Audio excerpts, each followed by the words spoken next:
before we can effectively facilitate anything, we need to understand what that thing is.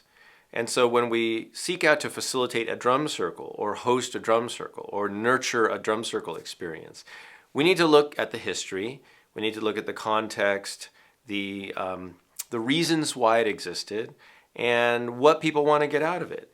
So to do that, we can look back in American culture, because the word drum circle is an American cultural creation. It's a term that people use to refer to a very specific phenomenon of community music making.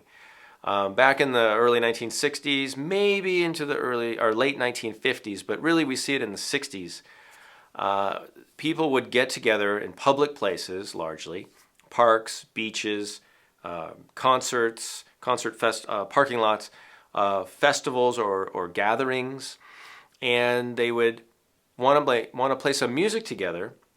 And so drums were a natural choice. You can have a lot of drums playing together. The music was often very basic, so a lot of people could join in. It was not threatening. You weren't required to, learn how to sing certain melodies or play certain types of technical instruments. You could just kind of be there and shake a shaker or just bang out a basic beat on a drum, and you were automatically included. The thing that makes the drum circle unique from other types of drumming, and there are many types of drumming, and we'll talk about all forms of community drumming or group drumming. But the thing that makes the drum circle unique is the cultural context. It's really a democracy where people of all ages and abilities could come together and join in this experience.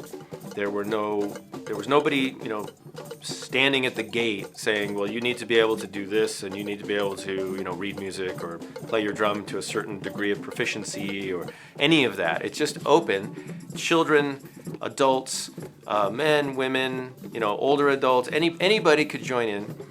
And anybody could join in when they wanted to and how they wanted to. And this is really important. The drum circle is an open format. It's about community.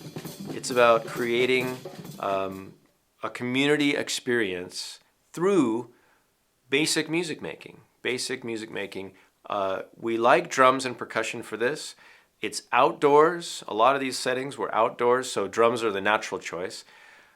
Drumming around the world has typically been done outside. Not all drumming, but most of the drumming that we see is done outside, and it lends itself to outdoor venues because drumming is very rhythmic. There's lots of notes. If you bring that indoors, it doesn't really work as well. It tends to be kind of overbearing for the room, and it can get loud. But outside, where the sound can go and disperse, drums work really well.